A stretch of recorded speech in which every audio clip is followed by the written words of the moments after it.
The creek behind Dana Whitfield's barn had run for as long as anyone in Miller's Hollow could remember. That morning, it didn't run at all. She stood at the edge of dry gravel where water should have been rushing past her boots, and for 3 full seconds, she didn't believe her own eyes.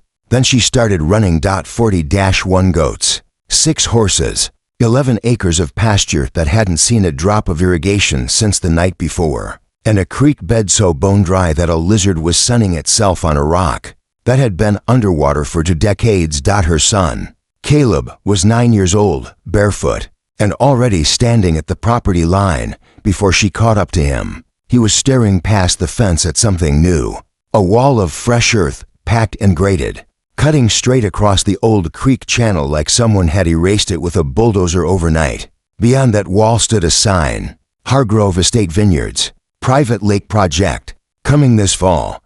Dana had never met anyone named Hargrove in person, only heard the name whispered at the feed store the way people whisper about weather they can't control. New money, old land, bought up half the ridge above her family's farm over the past 18 months, one parcel at a time, always through lawyers, never through handshakes. She hadn't expected them to touch her water. She was about to find out they hadn't touched it by accident. 5 questions would follow her for the next month like a shadow that refused to shrink. Why would a vineyard need to dam a public creek instead of drilling their own well? Like every other property on the ridge, why target her 11 acres specifically when there was better, flatter land 2 miles north? What was Caleb about to find buried under the driest part of their pasture? Why had a land surveyor from the county shown up uninvited just 2 days before the water stopped? And could a widow with a mortgage and a rusted-out truck actually stand a chance against a family with more zeros in their bank account than she had chickens in her coop? None of it made sense yet. That was exactly the point. If stories like this one keep you glued to the screen, hit subscribe, because this farm fight is about to get a lot stranger before it gets better. And if you've ever dealt with a water dispute, a boundary line argument, or a neighbor who thought money could buy silence, drop it in the comments. We read every single one. Dana's husband had passed 3 winters earlier, a tractor accident on the back 40 that she still couldn't drive past without her hands tightening on the wheel. Since then, the farm ran on a rhythm only she understood. Feed by 5:30, water the lower pasture by 7, milk the 2 dairy goats before the heat climbed past 90. That rhythm had never once depended on anyone's permission but her own. Right up until the morning the creek disappeared. Caleb had grown up inside that rhythm, the way other kids grow up inside a routine of school buses and homework. He knew which fence post wobbled, which goat would try to escape through the loose board by the toolshed, and which corner of the pasture stayed muddy even in a dry July. That last detail was about to matter more than either of them could have guessed. Within for days, the alfalfa nearest the dry creek bed had gone from green to yellow, curling at the edges the way a plant curls when it's pulling every last drop of moisture from roots that have nothing left to give. Within 8 days, the stock tank that fed her horses ran dry for the first time in the farm's recorded history, a history that stretched back to her great-grandmother's homestead papers. Within 2 weeks, she was paying a neighbor with a water truck $100 a trip just to keep her animals from going thirsty, a bill that made her mortgage payment look almost reasonable by comparison. She called the county water office first, because that seemed like the obvious place to start. The woman on the phone was polite in the exhausted way of someone who fielded 15 calls, exactly like this one every single week. Water rights disputes involving a private development project typically require a formal survey review, she explained, and those reviews were currently backed up 90 days, sometimes longer depending on the season.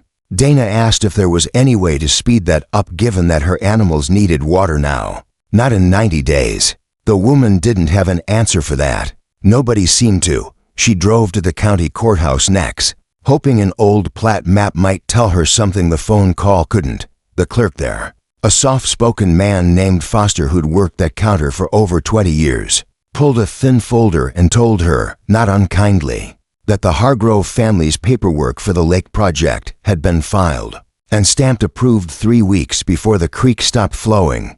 Dana's own request for an emergency water rights review Filed the same week her creek went dry. Sat for folders lower in a stack that hadn't moved. She tried a lawyer next, one recommended by a friend at church. He was kind, and he was expensive. And after listening to her explain the situation for 20 minutes, he told her the retainer alone would run higher than what she'd cleared from last year's hay crop combined. Somewhere in that same stretch of bad phone calls and worse silences, Dana finally worked up the nerve to drive up to the Hargrove property herself, uninvited. Just to talk. She didn't get past the gate. A young man in a polo shirt with a clipboard told her, politely and a little too rehearsed, that all inquiries regarding the lake project needed to go through the family's legal office. In the city, she sat in her truck in the gravel turnout for a full 10 minutes afterward, not crying exactly, just breathing. The way you breathe when you realize the fight in front of you is bigger than a handshake. Was ever going to fix. Word traveled fast in a town the size of Miller's Hollow. A few old friends stopped by with casseroles and quiet offers to help. Others crossed the street a little faster than necessary at the feed store, unwilling to be seen taking sides against a family that had recently paid to repave half the county's back roads. One neighbor told her flat out over the fence one evening that she should just take whatever settlement the Hargroves eventually offered, because families like that didn't lose, not in this county, not ever. She didn't answer him. She just kept walking her fence line, checking for anything else that might have quietly changed overnight. By the third week, she'd sold to horses just to cover feed costs for the rest, and at night, after Caleb went to bed, she sat at the kitchen table doing math that never came out in her favor. The numbers on the page sliding further into the red no matter how many times she added them up, hoping for a different answer. That was the week everything changed. And it started with a patch of mud that refused to dry up. Caleb had noticed it days before the creek even stopped. At Shirley, a low corner of the pasture near the old stone wall that stayed damp and cool no matter how hot the summer got. Cattails grew there, tall and green, in a spot where nothing else nearby seemed to want to grow that thick. He'd mentioned it to his mother once in passing, half joking that maybe there was a secret swimming hole hiding under the mud. She'd laughed and told him it was probably just a low spot that collected rain runoff. After the creek went dry, that patch of mud was the only wet ground left on the entire property. He went back out there on a Saturday afternoon with nothing better to do and an old garden shovel he'd found in the toolshed, mostly out of boredom, mostly because there was nothing left on the farm that summer that didn't feel heavy and worried. 6 inches down, his shovel hit something that wasn't dirt and wasn't quite rock either. Something flat, something with edges too straight to be natural. He kept digging, careful now, the way you dig when your gut tells you something matters. What emerged, inch by inch, was a slab of hand-cut limestone, fitted into place with a precision that no animal burrow and no accident of geology could explain. Someone had built this on purpose, a very long time ago, and buried it just deep enough that 100 years of grass had grown over the memory of it completely. "Mom," he shouted, loud enough that she came running from the barn with a pitchfork still in her hand. "You need to see this." What Caleb had found beneath that patch of stubborn mud was about to unravel everything the Hargrove family thought they'd already. The stone Caleb uncovered turned out to be the capstone of something far older than either of them had imagined. A hand-built limestone box roughly 3 feet across, sealed with mortar that had cracked and crumbled with age, but never fully given way. When Dana finally pried it loose with a crowbar, cool air rose up out of the darkness beneath it, carrying the unmistakable mineral smell of water that had never seen daylight. She called the one person in the county who might actually understand what they were looking at. A retired geologist named Arnold Blevins who'd spent 40 years mapping groundwater for the state.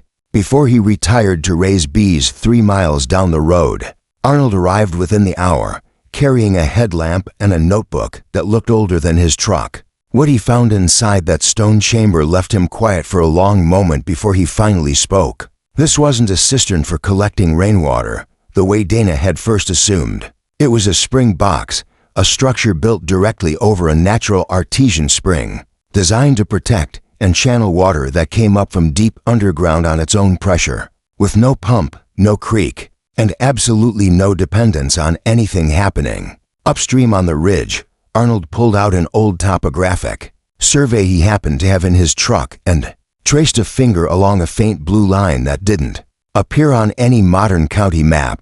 According to this, he said, there's a natural aquifer recharge zone sitting almost entirely under your 11 acres. And whoever built this spring box back whenever they built it clearly knew exactly what they were sitting on. That single sentence changed the entire shape of the fight. This wasn't only a story about a creek being dammed. It was a story about a source of water underneath her land that had nothing whatsoever to do with the creek the Hargroves controlled, one that had been quietly forgotten for the better part of a century. Dana took the topographic survey to the county archive, where an archivist named Beatrice Okonkwo spent 2 full afternoons pulling records that hadn't been touched in decades. What she found, tucked inside a folder mislabeled under a completely different family's name, was a water rights filing from 1929 made by Dana's own great-grandfather, describing an underground spring source feeding what he'd called the Lower Field Spring Works. It had never been formally revoked. It had simply been forgotten, the way old paperwork gets forgotten when a newer, easier water source takes over for a generation or two. A water rights attorney named Priya Ramesh, who agreed to take the case on a deferred fee after hearing the details, explained why that 1929 filing mattered so much. Under the water law that governed most of the western states, the oldest continuously exercised claim to a water source typically holds priority over any later claim, even one backed by significantly more money and significantly better lawyers. The key word, she stressed, was continuously. If a right sat completely unused for too many decades, a court could potentially declare it abandoned. No matter what the original paperwork said, that meant the small, steady trickle still seeping up through that ancient spring box, the same trickle that had kept one patch of pasture damp enough to grow cattails through droughts, through winters, through nearly 100 years of nobody paying attention, might be the only thing standing between Dana losing her case and Dana winning it outright. Priya requested an emergency hydrological assessment to formally document that the spring was still active. The state sent out a hydrologist named Marcus Whitlow, who confirmed within a single afternoon what Arnold had already suspected. The spring wasn't just active.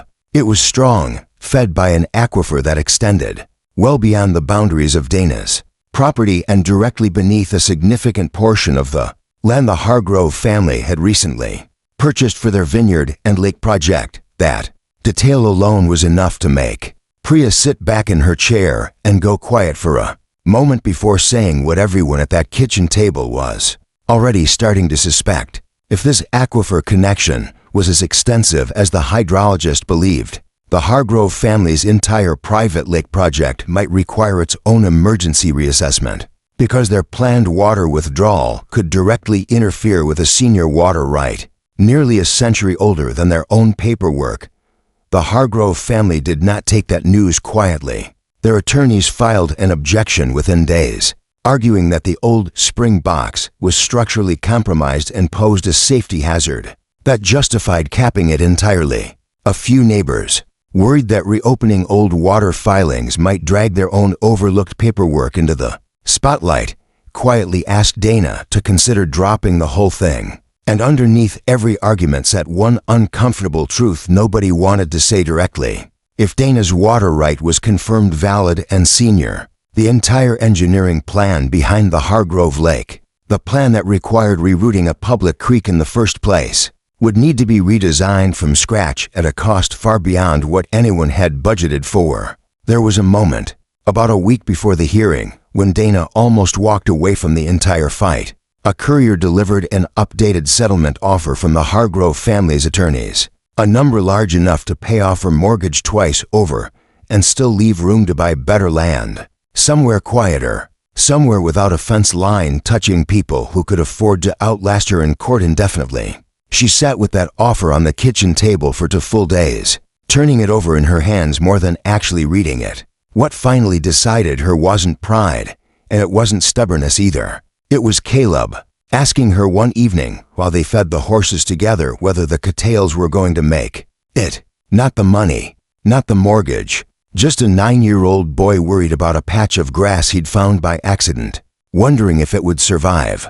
She folded the offer back into its envelope that night and never opened it again. The county scheduled a single public hearing to decide whether the excavation and formal water rights review could proceed. The room was packed tighter than anyone expected for what was technically just a water rights procedural matter. Some neighbors came to support Dana.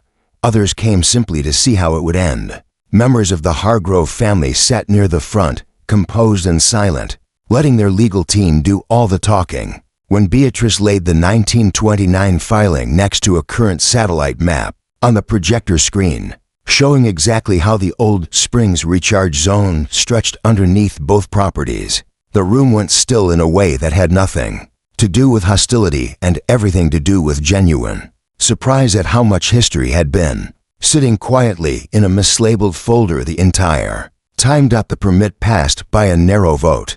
It wasn't a resolution yet. It was permission to finally find out the truth. Clearing the old spring box and the buried channel beneath it took 9 days of careful, patient work, much of it done by hand because heavy machinery risked collapsing walls that had held steady for a century without help.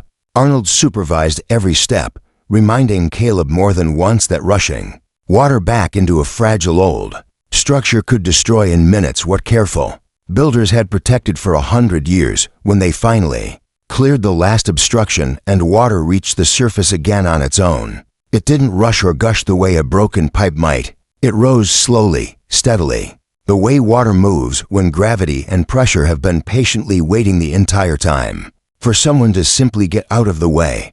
Caleb was the one who saw it first. The same patch of ground near the stone wall, the same cattails that had first caught his attention weeks earlier, now standing in a slow, steady flow of clear water for the first time in longer than either of them had been alive. The formal water rights hearing confirmed what the evidence had already made clear. The 1929 claim was valid, senior, and had never been legally abandoned thanks to nearly a century of quiet, continuous flow that nobody had bothered to notice until a 9-year-old boy got bored enough to grab a shovel. The Hargrove family was ordered to restore the natural creek channel they had dammed and to submit a completely revised water management plan for their lake project, one that accounted for a water right they could no longer pretend didn't exist. Nobody went to jail. Nobody lost their entire fortune. The Hargrove family simply lost the shortcut they had been counting on and gained a redesigned bill that made their original lowball offers for Dana's land look almost generous by comparison. By the following spring, the alfalfa had turned green again. The horses had water without a $200 truck delivery, and Dana had entered into a formal cooperative water-sharing agreement with 2 neighboring families, whose land also touched the ancient aquifer, an arrangement almost identical to one her own great-grandfather had apparently discussed but never finished putting into writing back in 1920-9. Caleb still walks out to that same patch of ground most afternoons after school, just to check on the cattails. He says it's just a habit. Dana thinks it's something closer to quiet pride, not simply in what they won, but in what her son noticed when every adult around him, herself included, had walked past that damp little patch of ground for years without ever once wondering why it stayed wet. What's something small that everyone around you overlooked until it ended up changing everything? Tell us about it in the comments below. And if this story reminded you that patience, curiosity, and paying attention can outlast even the deepest pockets, subscribe for more true stories just like this one.